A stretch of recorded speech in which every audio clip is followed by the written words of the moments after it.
अखिल भारतीय पुजारी महासंघ के राष्ट्रीय अध्यक्ष ने मध्य प्रदेश के मुखिया माननीय डॉक्टर मोहन यादव मुख्यमंत्री जी से एक पत्र के माध्यम से मांग की गई है, जिसके अंदर आने वाली 2028 सीएस को लेकर कुछ सुझाव प्रस्तुत किए गए हैं। देखिए, अभी मैंने जब वो घटना वहाँ घटी पेशवाई को लेकर और पेशवाई के कारण आम भक्तों को रोकने से, और काफी लोग उसमें क्षतिग्रस्त भी हुए और मृत्यु को भी प्राप्त हुए, उसको देखकर मैंने हमारे मध्य प्रदेश के यशस्वी मुख्यमंत्री जी को एक पत्र लिखा है। पत्र के माध्यम से मैंने उनसे निवेदन किया है कि आगामी 28 में 2 साल पश्चात यहाँ एक महाकुंभ सिंहस्थ होने जा रहा है, ऐसी कोई घटना दुर्घटना न हो, इसलिए उसके ऊपर अभी से चिंतन मनन करा जाए। मैंने ये सुझाव भी दिए हैं कि जब पेशवाई निकलती है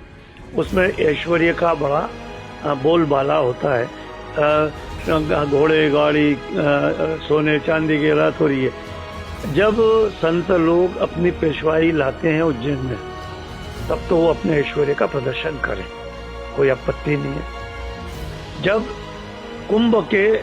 जो महान स्नान होते हैं, जिन्हें शाही स्नान कहा जाता है और अभी उसका नाम परिवर्तन करके अमृत स्नान किया है, तो इस स्नान के लिए मेरा ये निवेदन है उससे, मुख्यमंत्री जी से, कि इसमें बिल्कुल भी साधु संत अपनी पेशवाई के तौर पे और ऐश्वर्य दिखाने के लक्ष्य से ना आए, पैदल आए, शांत चित्त आए और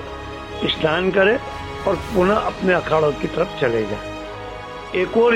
जो यहाँ व्यवस्था होती है वो ये है कि साधु संत अपने अनुयायियों को भी भगवा कपड़ा पहना के साथ में लाते हैं, जिसके कारण भीड़ और क्राउड बढ़ता है। उस पर भी रोक होनी चाहिए। उसमें केवल साधु संत का ही स्नान हो, साधु संत ही उसको स्नान में आए, न भक्त कोई भी उसमें शरीक न हो। इसकी प्रशासन को व्यवस्था करनी चाहिए जिससे क्राउड नहीं बढ़े। दूसरी बात ये भी मैंने एक सुझाव उसमें दिया है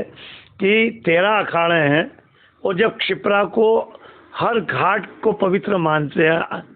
प्रशासन भी मानता है, साधु संत भी कहते हैं कि सारे घाट और सारी क्षिप्रा शुद्ध और पवित्र है। यदि भक्त जहाँ भी घाट पे स्नान कर लेगा तो उसको क्षिप्रा स्नान का पुण्य, राम घाट का पुण्य प्राप्त होगा। तो मैं ये चाहता हूँ और मध्य प्रदेश सरकार से मैंने ये मांग की है कि